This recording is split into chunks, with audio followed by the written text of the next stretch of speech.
você para que abra sua Bíblia, seu smartphone, seu tablet, no Evangelho de Mateus, no capítulo 28, verso 19.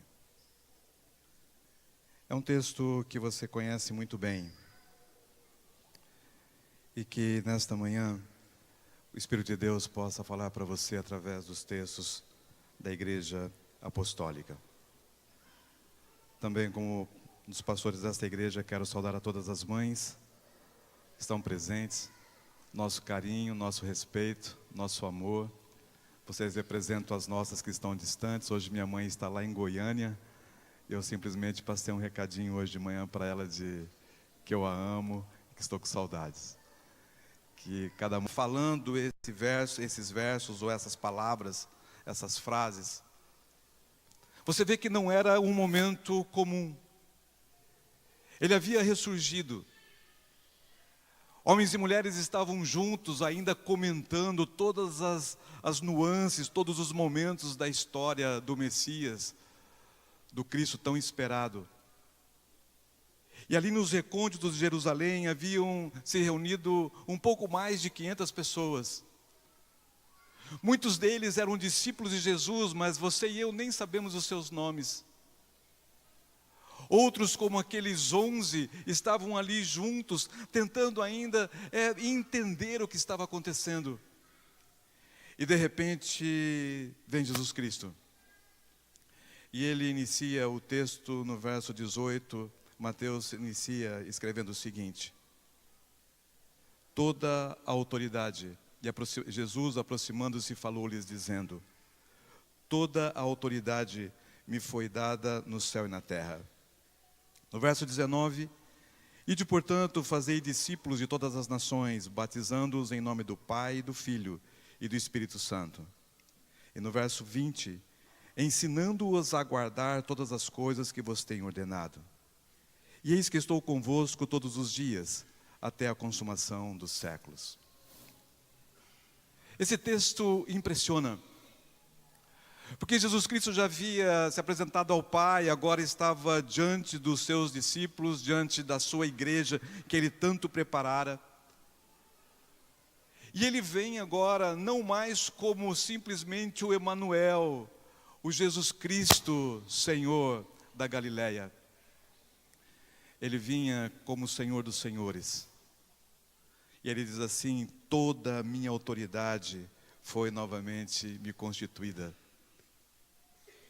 Eu tenho novamente o poder ilimitado, e ele tinha, mas estava limado à sua encarnação.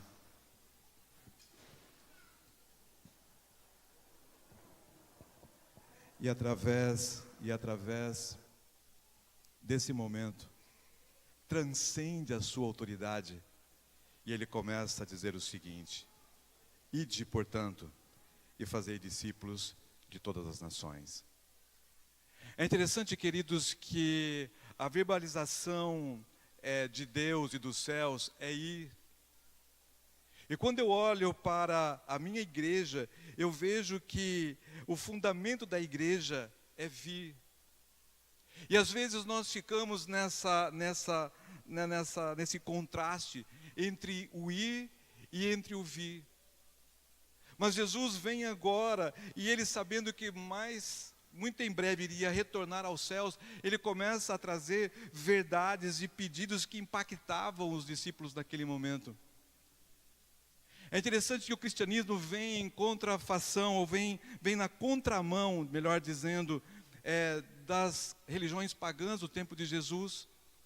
As religiões pagãs, elas não ultrapassavam as fronteiras, elas não ultrapassavam o território. O cristianismo, Jesus vem e diz assim: olha, se você é um cristão, se você quer fazer parte da minha família, você tem que ultrapassar as barreiras, ultrapassar os territórios. Nós temos que unir as nações. E a minha família, dentro dela, não existe nem escravo e nem libertos. Não existe nem judeus e não existe diferenciação com os gentios. Não existe homem nem mulher. Diante de Jesus Cristo e da sua família celestial, do seu reino, todos nós somos iguais. Este é o cristianismo. Um cristianismo que não vê barreiras. Um cristianismo que abraça todos. Um cristianismo que tem como centro o ID de Jesus Cristo. É interessante que os discípulos estavam já familiarizados com esse chamado. Porque o que diferenciava os 11, antes 12 e depois agora já Judas morto, os 11 vivos agora, era o chamado que Cristo fizera para eles no início do ministério do próprio Cristo.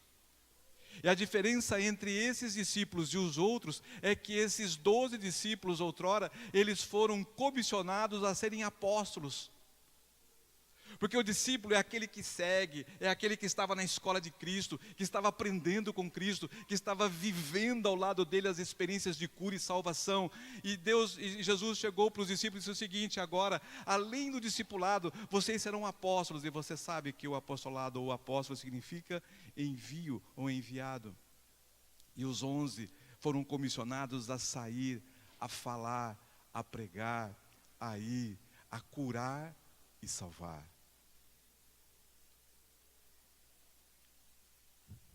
Sabem, vocês quando, muitos de vocês já foram pais de adolescentes. Lá em casa também essa fase já passou. Mas algumas vezes a Ritinha e eu dentro do ministério precisávamos viajar juntos, às vezes era um concílio, às vezes era uma viagem para a gente fazer uma cerimônia, alguma coisa assim em outro lugar, onde os meninos não podiam ir. E quando você sai junto com a esposa ou com o marido e os filhos adolescentes ficam em casa, quando você está entrando no carro e vai dar o último abraço, quais são as frases que você fala? Por favor, olha, cuide do fogão, porque não deixe lá as chamas acesas. Olha, o forno elétrico, energia é brava, então você cuida do forno, não deixe ligado muito tempo. Olha as chaves, a gente começa a dar as últimas palavras, os últimos recados, e sempre são esses os mais importantes que você e eu achamos como pais. Cristo vem agora, nos últimos momentos, e antes da sua viagem pelos cosmos, pela viagem pelo céu, Ele chega e diz assim: olha, eu tenho a última palavra, eu quero que vocês, por favor, vocês tomem uma direção. Sigam em frente.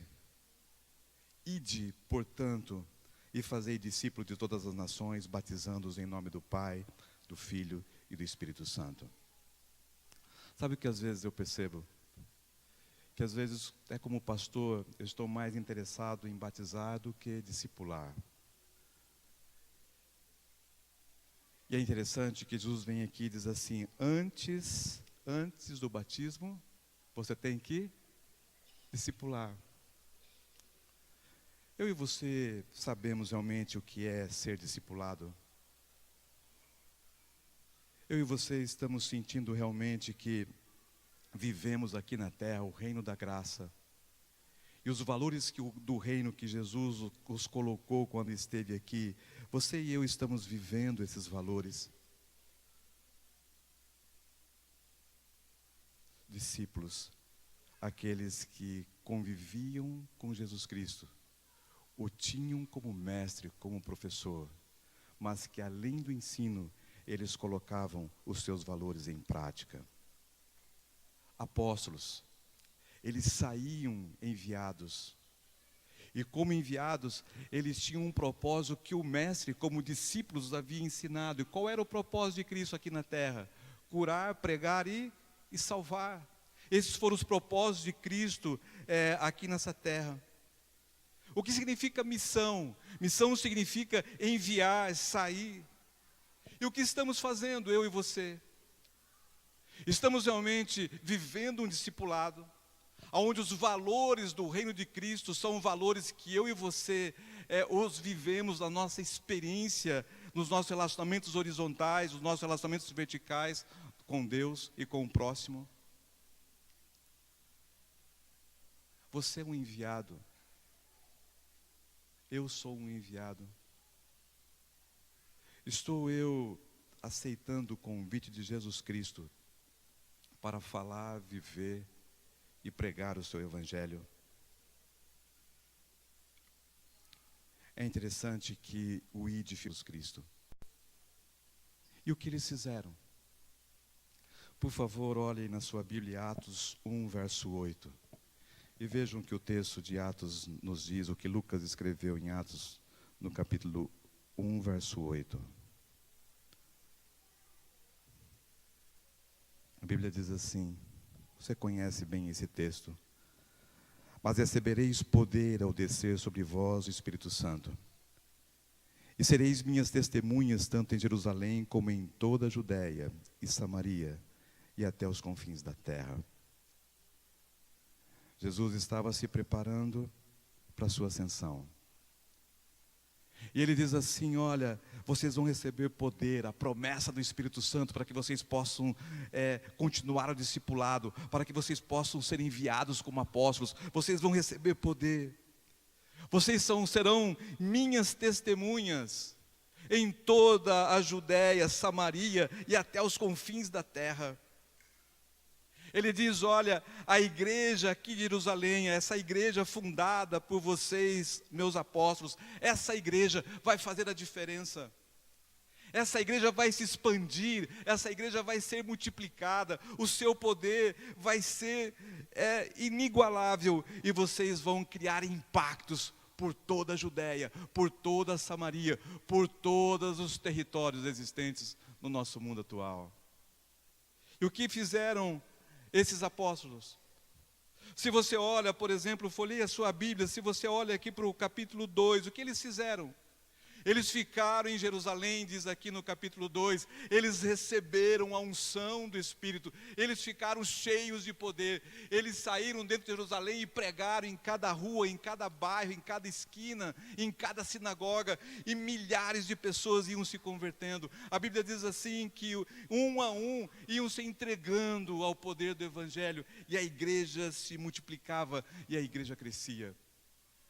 Eu olho para Atos 2, você olha para Atos 2, e a gente se impressiona com o crescimento da igreja em Jerusalém.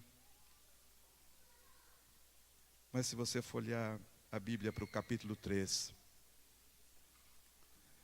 e você olhar aqui para a história, aonde você encontra os apóstolos de Jesus Cristo que deveriam aceitar o convite para serem os enviados do Senhor para a pregação do Evangelho? Aonde eles ficaram?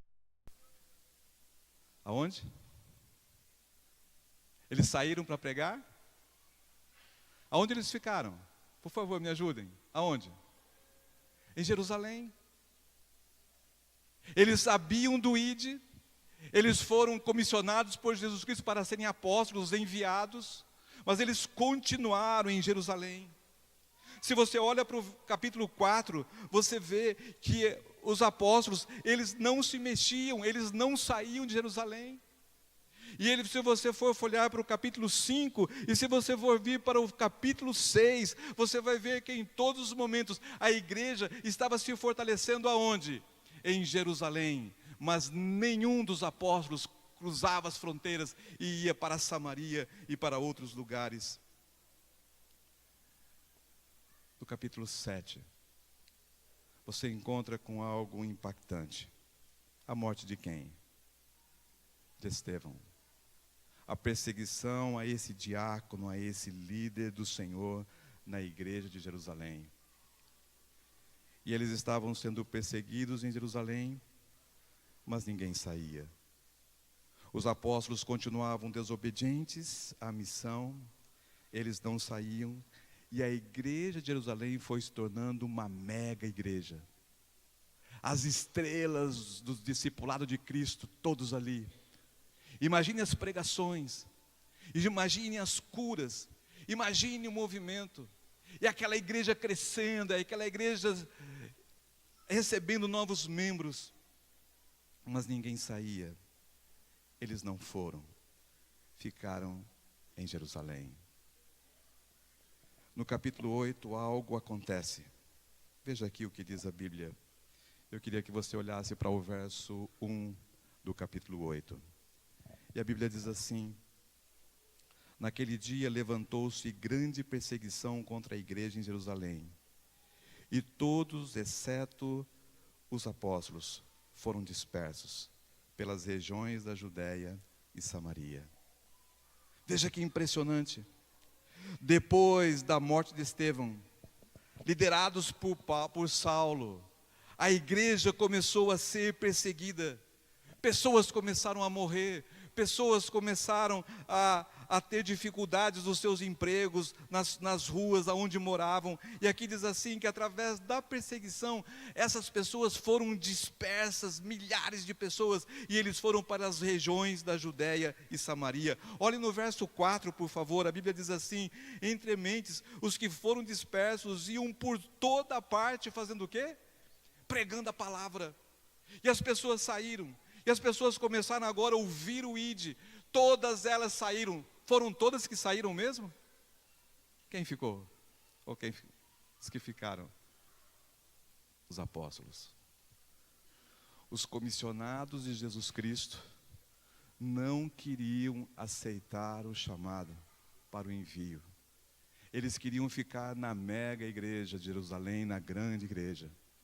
Eles queriam ficar escutando os sermões de Pedro, sermões de Tiago e de tantos outros homens convertidos ao cristianismo que estavam gerenciando e administrando essa igreja. É interessante que, se você olhar a partir do verso 8, do capítulo 8, você vai ver algo incrível que acontece com a igreja de Jerusalém. A igreja de Jerusalém cresce, ela continua forte. O que você acha? Infelizmente, retratado por Lucas aqui em Atos, a igreja de Jerusalém, ela começa a ficar enfraquecida, a tal ponto que Antioquia agora renasce como a cidade e a igreja do cristianismo. E Antioquia é a primeira vez que aparece a palavra cristãos, e essa igreja floresce. E agora Saulo é transformado na estrada de Damasco. E agora, como Paulo, ele diz assim: eu me encontrei com Jesus Cristo. Eu não estive com Ele face a face enquanto esteve aqui na terra, mas eu estive com Ele face a face nas estradas para Damasco. Eu também sou um apóstolo, o menor deles, mas eu aceito ser um enviado de Jesus Cristo. E o que fez Paulo?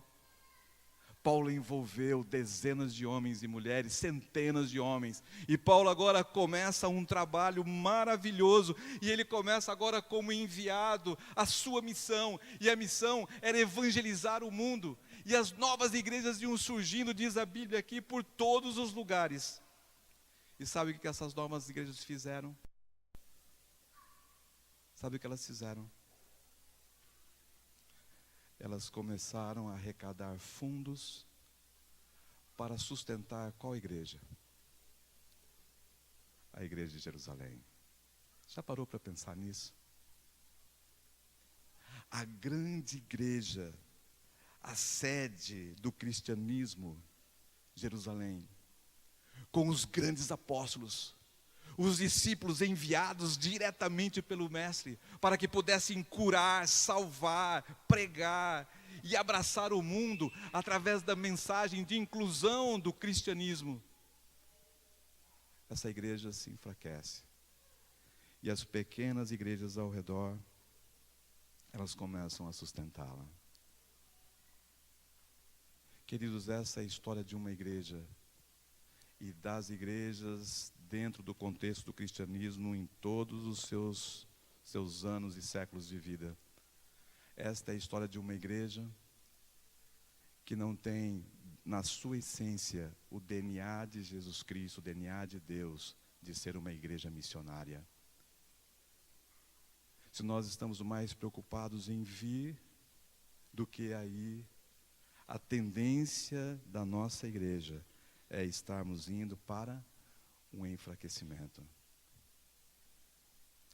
Esses dias eu tive a oportunidade de assistir uma palestra de um pastor que veio dos Estados Unidos, adventista.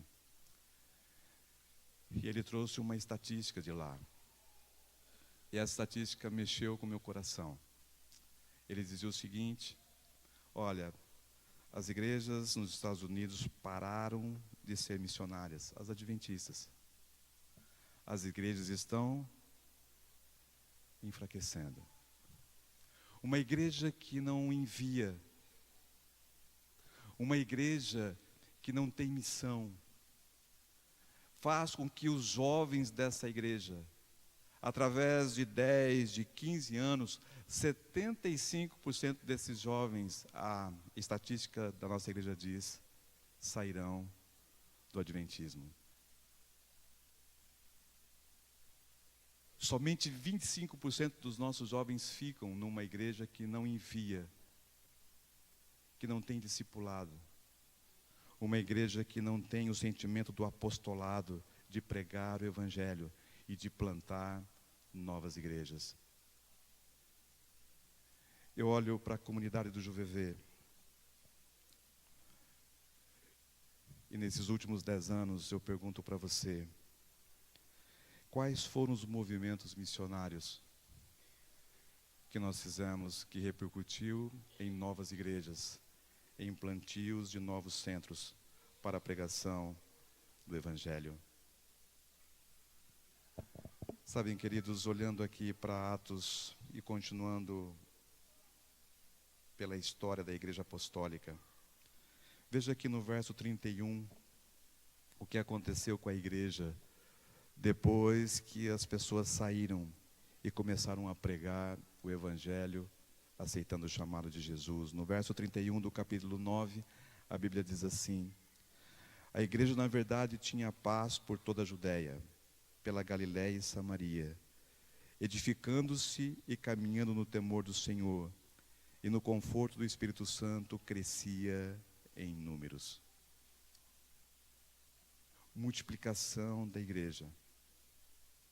Era Jerusalém, saíram para pregar, tornou-se 2, 4, 8, 16, 32, 64, 128. Os matemáticos aí agora, por favor, vão à frente.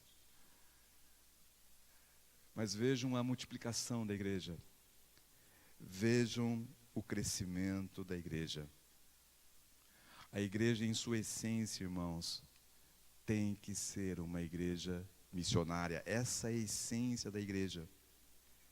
Pessoas chamadas para serem enviadas. Nós temos que abençoá-las para que elas possam abençoar. Nós temos que motivar os nossos jovens, motivar os nossos familiares, motivar a nossa comunidade como um todo para sairmos e pregarmos o evangelho. Vejam, Ellen White, ela escreveu no Mensagem sobre Saúde, ela diz assim: sobre todos os que creem, Deus colocou a responsabilidade de fundar igrejas.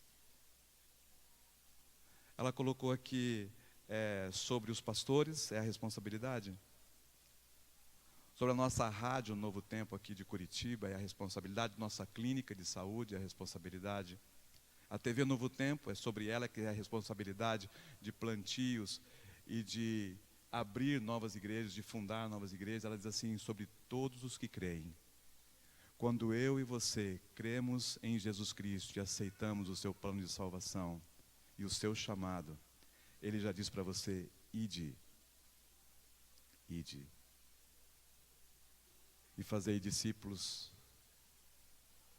a todos os povos e nações, batizando-os em nome do Pai, do Filho e do Espírito Santo.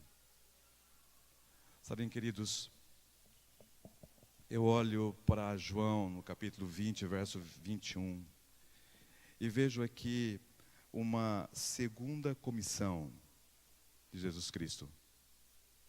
O segundo chamado. Esse segundo chamado, ele aparece um pouquinho antes também da sua ascensão.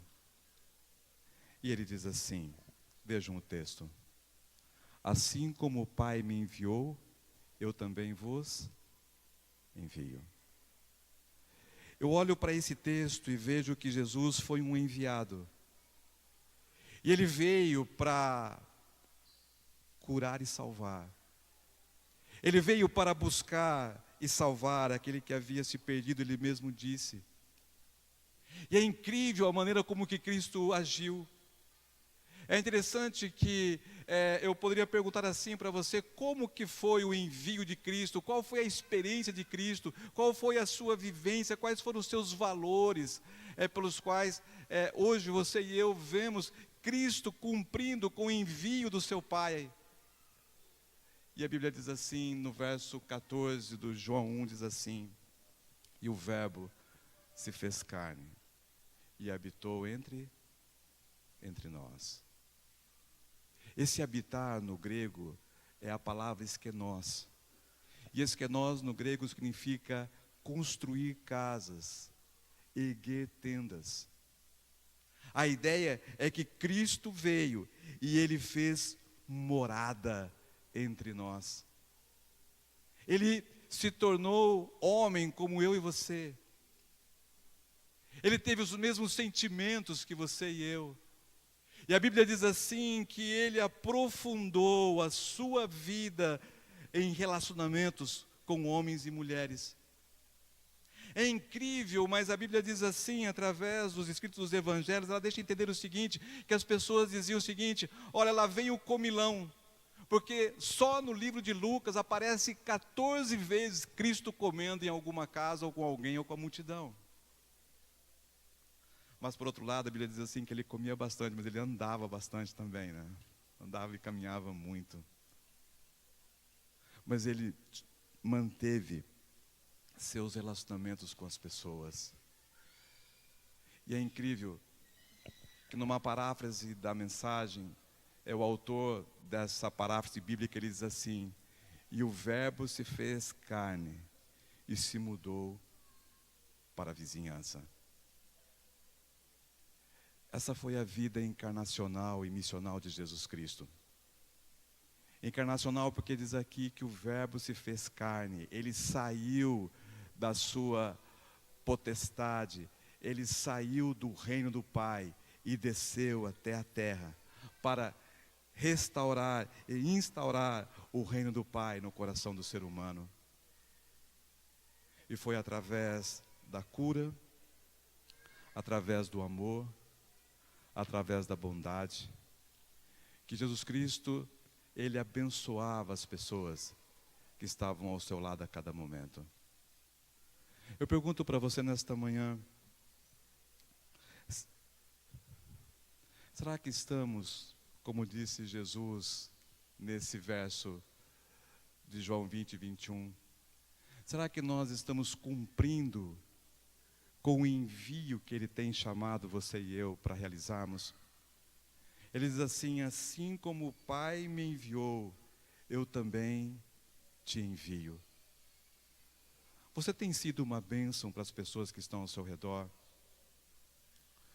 Você tem tido no coração o desejo de ser um missionário? Nós estamos iniciando hoje os nossos impactos de missão num bairro ali em Castro. E os jovens foram desafiados, o Coral Jovem, o Cultive, SWB, que é um projeto de evangelização que os jovens têm aqui em nossa igreja. Os ministérios foram envolvidos, você foi convidado para irmos para lá. E a ideia é você e eu vivermos um pouquinho, experimentarmos um pouquinho o que significa realmente um apóstolo, ser enviado por Jesus Cristo para abençoar pessoas, para sorrir às pessoas, para abraçá-las, para conviver um pouquinho com elas.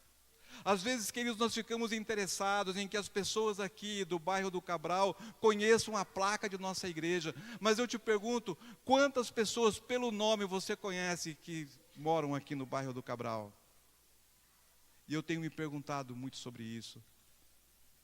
Quantos que eu conheço?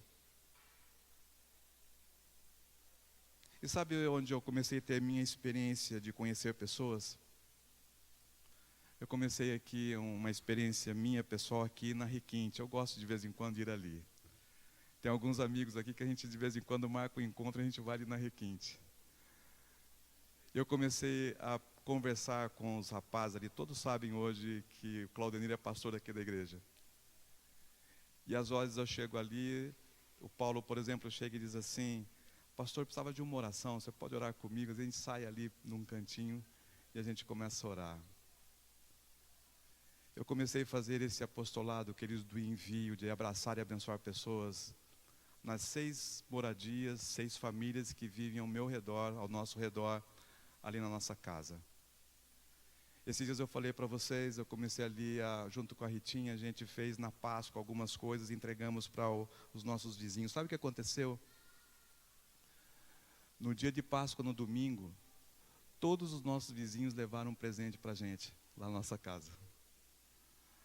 E eu fiquei pensando, eu nunca tinha recebido nada deles, mas também nunca tinha dado nada. E a gente começa a oferecer, a gente começa a sorrir, e as coisas começam a acontecer. Nós fizemos um plano lá em casa, nós estamos acordando para o apostolado. Lá em casa eu confesso para vocês que nós estamos acordando agora. Depois de mais de 50 anos eu estou acordando. E sabe o que nós estamos fazendo? Nas sextas-feiras nós preparamos sempre alguma coisinha. E na sexta-feira a gente tem entregado alguma coisa para as casas, para as famílias. E o senhor Edgar, ontem à tardezinha, quando eu entreguei para ele uma lembrancinha e uma para a esposa do Dia das Mães, ele olhou para mim e falou assim: por que na sexta-feira sempre você está fazendo isso agora? Por que na sexta e não outro dia? Eu falei: senhor Edgar, sexta-feira para a gente é muito importante, e o pôr do sol para nós é muito importante. E falei um pouquinho, não deu um estudo bíblico lá não, só falei: olha, é um dia que a gente ama servir a Deus. É um dia que a nossa família está mais em paz do que nunca, e a gente entra nessas horas para adorarmos ao Senhor. E essa alegria que a gente tem lá em casa, a gente queria transmitir um pouquinho para você e a sua casa. Ele me abraçou e falou assim: depois vamos bater um papo mais sério sobre esse sábado, eu queria saber um pouco mais sobre isso. Sabem, queridos, nós precisamos, nos detalhes da vida, parar um pouco mais e vivemos o discipulado, que é vivemos uma vida através do Espírito de Deus mais próxima às ações, aos pensamentos, às experiências de Jesus Cristo, e sentirmos os valores do seu reino aqui na terra. Não algo que a gente vai alcançar no céu, mas você e eu vivemos aqui. Sabem, para nós é muito mais fácil a gente falar em vir do que ir. Você vem aqui e fica 2 horas, uma vez por semana. Você às vezes fica mais quando vem com a lição e estuda a palavra na escola sabatina, 3 horas, 3:30. E depois nossa agenda não está mais voltada às coisas de Deus. Esse corre-corre da vida, as pressões, os encontros, a gente não pensa mais em nada. Então é fácil vir. É fácil vir e dizer o seguinte: Senhor, eu não estou fazendo nada, mas eu posso deixar aqui R$100 na salva de ofertas, já vou ajudar alguém que possa se movimentar e sair. Às vezes eu sento no banco da igreja, queridos, e aqui nesse banco, eu não olho nem para a direita e nem para a esquerda. Sabe por quê? Porque eu não quero me comprometer. A hora que termina o culto, eu mal pego minhas coisas, seguro na mão da minha esposa e digo assim: bem, vamos embora. E a gente vai saindo aqui pela porta de trás, ou você escolhe um jeito de escapar ali o mais rápido possível, porque eu não quero me comprometer. Eu mal digo bom dia, eu não sei nem o nome da pessoa que senta ao meu lado já há 5 sábados que alguns escolhem sentar no mesmo banco, sempre. E não é pecado isso, tá bom? Mas às vezes, o que nós estamos fazendo? Nós estamos perdendo a essência do cristianismo, de olhar para o lado e abençoar as pessoas. Sabem, a Bíblia diz assim, que Jesus se fez carne e habitou entre nós.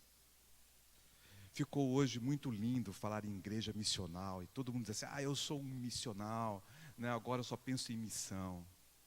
Mas o que é ser missional, queridos? Se missão é ir, se missão é falar, é curar e pregar e salvar, como Jesus Cristo ensinou para os seus discípulos. O que é ser missional? É viver uma vida, como disse ali Jesus em Mateus 28, voltada ao ensino, ao didaquê, aonde existe racionalidade no entendimento da palavra. É eu entregar minha vida como discípulo, ter uma vida encarnacional. E uma vida encarnacional, o que significa isso? É eu permitir que o Espírito Santo habite na minha vida e eu possa ter relacionamentos profundos com as pessoas que estão ao meu redor, ou as pessoas que precisam de mim, ou precisam conhecer Jesus Cristo. Eu queria aprofundar esses poucos momentos, queridos, e fazer você pensar no seguinte, porque eu estou pensando sobre isso todos os dias. Às vezes a gente se empolga em fazer missão lá do outro lado do mundo, aqui numa outra cidade. Mas eu pergunto, eu sou um apóstolo dentro da minha casa? Queria falar para os jovens, você como filho, você é enviado por Deus dentro da sua casa. Quantas horas você passa dentro do seu quarto, olhando para o seu computador, para as suas redes sociais, no teu iPhone, no teu celular? E quantos momentos você, filho, você abraça sua mãe, seu pai, conversa com eles, troca ideia com eles, pede perdão, abraça, chora, sorri, troca ideias. Querido filho, você é uma bênção para o seu pai, para a sua mãe, dentro da sua casa. Pai, você é um enviado de Deus dentro do seu lar. O teu filho é abençoado quando você chega em casa. A tua filha ama ouvir a tua voz quando você vai subindo as escadas para chegar dentro da casa. Mulher, mãe, você é uma enviada do Senhor. Estamos nós, queridos, através de nossa vida, abençoando as pessoas que estão ao nosso redor. Quando você chega aqui na nossa comunidade, aqui na nossa igreja do Juvevê, você se sente abençoado pelas pessoas que estão ao seu redor. Você recebe carinho, abraço, atenção. Porque, irmãos, era isso que Cristo fazia. Veja o seguinte, Ellen White diz assim: unicamente o método de Cristo trará verdadeiro sucesso para nós podermos alcançar as pessoas. O Salvador misturava-se com os homens como alguém que lhes desejava o bem. Ele manifestava simpatia por eles, ministrava-lhes as necessidades e ganhava-lhes a confiança. Então os chamava, segue-me. Se você quer ganhar seu filho para o Evangelho, diz Jesus Cristo aqui, existe um único método. Qual é o método? Se misturar com eles, demonstrar-lhes simpatias, ouvir, perceber as necessidades. E Cristo, através disso, lhes ganhava a confiança. Depois de tudo isso, o que ele fazia? Segue-me. O que muitas vezes nós fazemos, queridos? Nós dizemos, segue-me. E é fácil você dizer assim, vem para a igreja. Vem para a igreja porque o seu Flores com a Madeleine vão convidar vocês para ir almoçar na casa deles. Não é assim muitas vezes? Vem para a igreja, porque o ECC vai abraçar vocês. Queridos, eu estou aprendendo algumas lições, como eu disse para vocês, antes de levar as pessoas para a igreja, eu estou aprendendo a levar as pessoas para a minha casa.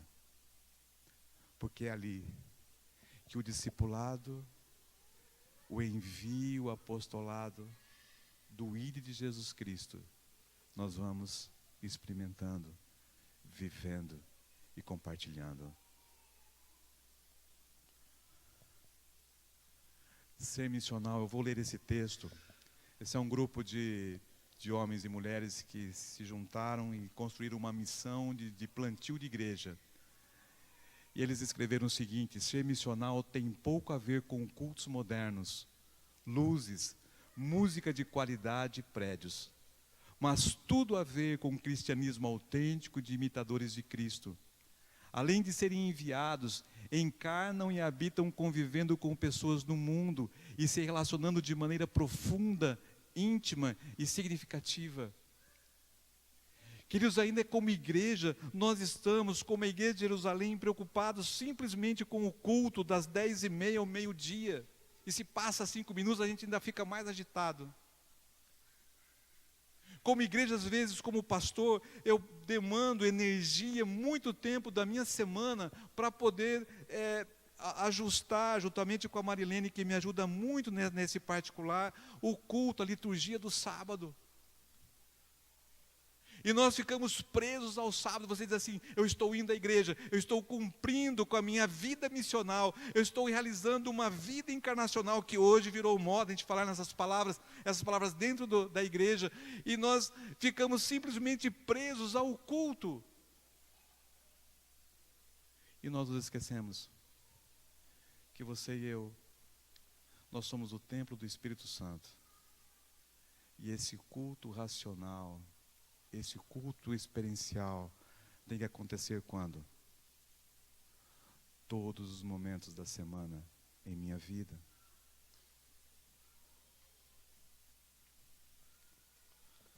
Deus esta manhã está nos chamando. E se Ele não veio ainda, queridos, é porque a missão ainda não acabou. Eu olhei para Jerusalém e a sua igreja, não como um crítico, mas eu olhei para o que os apóstolos fizeram e ficaram tanto tempo naquela igreja que, sem querer, eles a enfraqueceram. Eu fiquei olhando para mim mesmo e olhei para a minha comunidade, onde vocês me permitem estar aqui como pastor. Se Jesus ainda não veio, queridos, é porque você e eu ainda não saímos. Se nós não atingimos ainda o Cabral por tanto tempo estarmos aqui, é porque você e eu, nós não entendemos ainda o ID de Jesus e ainda estamos presos dentro de um culto de 2 horas no sábado pela manhã, aonde enchemos nossos bancos e brigamos aqui por mais cadeiras e outras coisas. E aos domingos, os nossos ministérios fazem coisas lindas aqui, estão com as suas salas vazias. Nós estamos juntos aqui nos cultos de domingo e de quarta-feira, e os nossos cultos estão com os bancos vazios. E nós não fazemos ainda o Cabral, nem Juvevê, nem Jardim Social, nem o AU. Nós não fizemos nada para que nós pudéssemos impactar esses bairros e transformá-los em lugares onde o reino de Deus, através daquilo que cremos, poderia ser instituído. Crescimento de igreja, irmãos, não é projeto. O impacto que nós estamos trabalhando agora, nos envolvendo lá para o Jardim Alvorada, não é um projeto da igreja, do pastor e de alguns irmãos da igreja. Impactos e missão é um estilo de vida, onde você e eu deveríamos nos desenvolver mais através da graça e do poder de Jesus Cristo. Deus foi o primeiro missionário. Em Gênesis 3,15, quando Adão e Eva estavam ali precisando de cura e de salvação, Deus disse o seguinte para eles: vivam, porque eu achei um resgate, Cristo vai ser enviado, e Cristo foi enviado pelo Pai. Pai, o primeiro missionário que a Bíblia apresenta. E é incrível que Deus enviou o seu melhor, Deus enviou Jesus Cristo, o melhor do universo, para que Ele pudesse me abraçar e abraçar você e nos abençoar nesta manhã e em todos os dias de nossa vida. E Jesus está chamando você, o melhor de sua igreja aqui do JuVV, para ir, para sair. Ele está chamando você e eu. E Ele diz assim: a quem enviarei? A quem enviarei? Há um hino que nós vamos ouvir nesse momento. É um hino lindíssimo que diz assim, que nós temos um chamado desse Deus. E que nós precisamos responder a Ele, como Isaías respondeu: eis-me aqui, envia-me a mim. Pelos séculos e séculos, esse chamado de Jesus tem ecoado pelas paredes de templos, pelas paredes do nosso coração, na nossa mente, nas nossas reações, na nossa família, no nosso trabalho, pelas ruas da cidade, pelos ônibus, pelas praças, pelas universidades, pelas salas de aula. Esse chamado tem ecoado. A quem enviarei? Isaías disse: Senhor, envia-me a mim. Nós queremos contar com você nesse projeto do Jardim Alvorada ali em Castro. Na realidade, ali em Castro existem 2 distritos. Um deles é coordenado pelo pastor pelo pastor Vitor. E esse distrito é um distrito simples, com as suas necessidades. Mas eles colocaram no coração abrir uma nova igreja, plantaram uma igreja no Jardim Alvorada. Essas fotos que eu coloquei aqui para você dar uma olhadinha.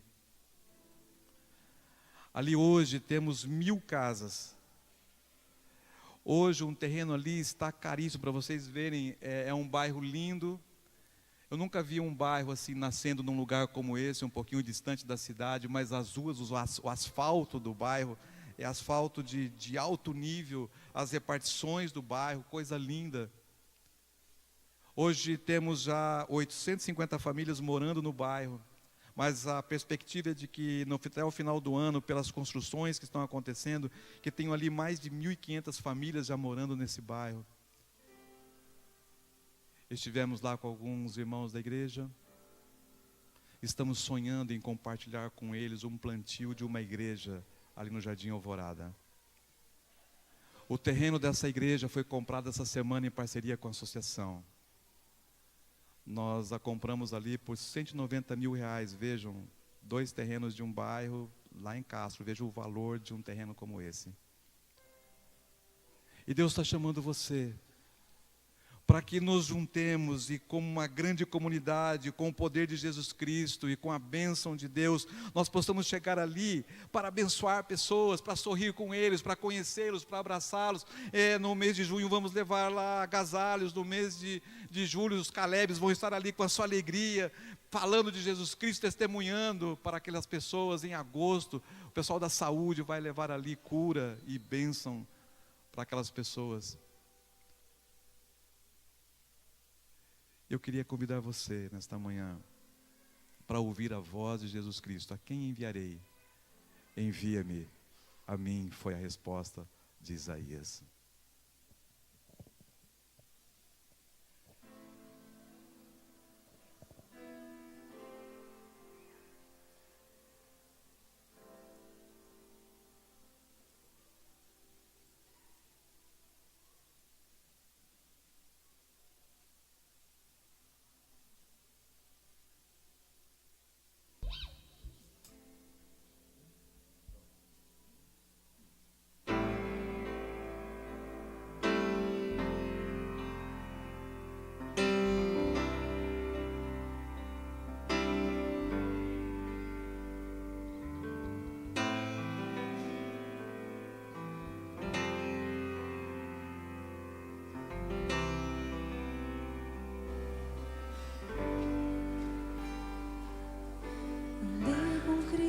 Por tantos dias, e a minha vida Ele transformou.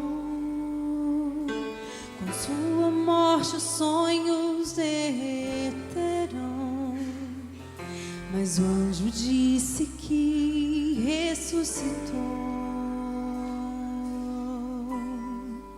Vou falar a todos que eu conheço, vou contar que Jesus, o meu querido mestre, ressurgiu, ressurgiu.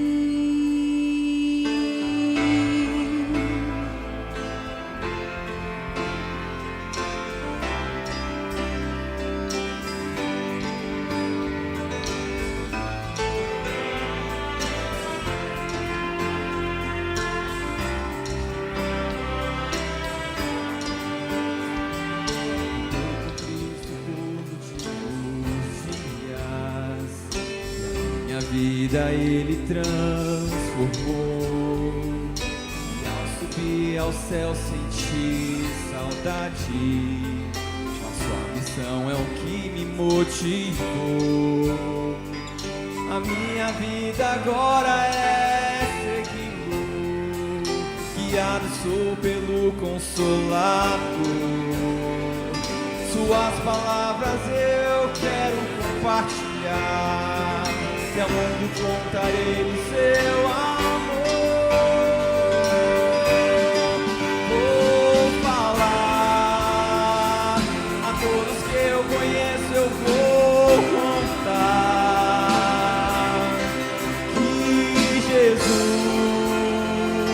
o meu querido mestre, ressurgiu, ressurgiu.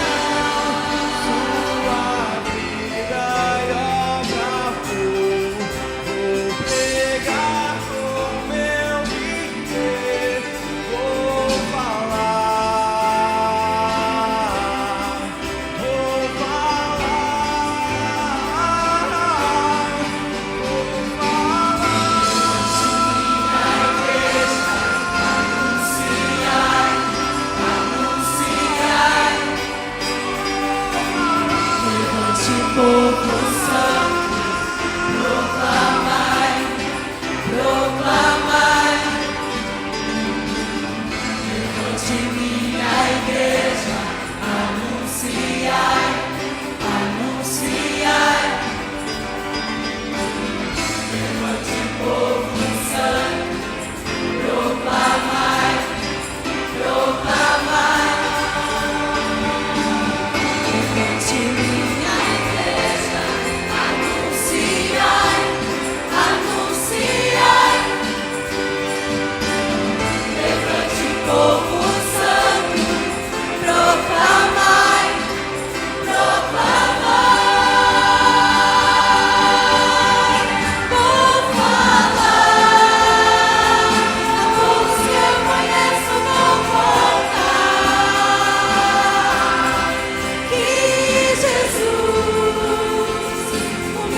Senhor nosso Deus.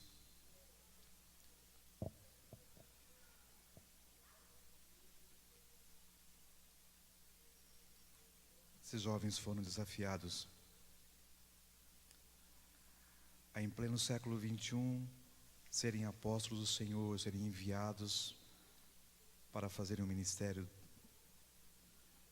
do Jardim Alvorada em Castro. Esta manhã, quando a chuva batia nas janelas de nossas casas, eu ficava imaginando como eles estariam nesta manhã em relação ao envio, ao desafio. Mas eles estão aqui e deram o seu testemunho lindo nesta manhã de que vão falar não apenas cantando, não apenas pregando, mas eles irão falar vivendo a experiência do discipulado com Jesus Cristo. Senhor, eu tenho certeza que muitos que estão aqui conosco nesta manhã também estão ouvindo o Teu chamado. Que elas possam experimentar conosco a experiência do envio. Que nós possamos juntos sairmos daqui para abraçar pessoas, para abençoar pessoas, para revelar a elas os valores do Seu reino, que é o amor ao próximo, a inclusão, a certeza de que o Senhor abriu os braços na cruz do Calvário para que o céu pudesse ser aberto para todos nós e as pessoas que vivem ao nosso redor. Estaremos saindo agora, Senhor, às 13 horas. Estaremos indo para lá. Que o Senhor edifique a cada um, que o Senhor esteja com cada um deles, porque na comissão o Senhor disse o seguinte: ide. E se você sair, e se você falar, e se você pregar, eu estarei convosco todos os momentos até a consumação dos séculos.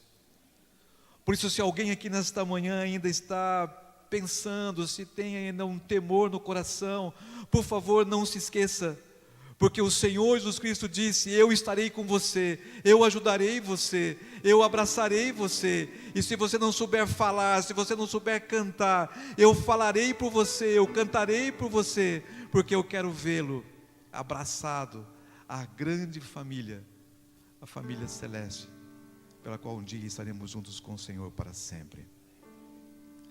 Que o Senhor nos abençoe e nos guarde. Que o Senhor abençoe esse coral, os jovens do Cultive, os irmãos que estão conosco e que estarão conosco lá em Castro. Que o Senhor abençoe a cada um dos irmãos que talvez não possam ir hoje, que eles possam em casa orar por aqueles que estão indo, que eles possam ajudar com os seus recursos para que esse projeto, para que essa missão, para que esse impacto alcance os resultados através de Tua graça. Que, Senhor, faça com que o nosso verbo não seja mais o verbo vir, mas que o verbo em nossa mente possa sempre ser o de ir. Que Deus nos abençoe. Oramos em nome de Jesus. Amém.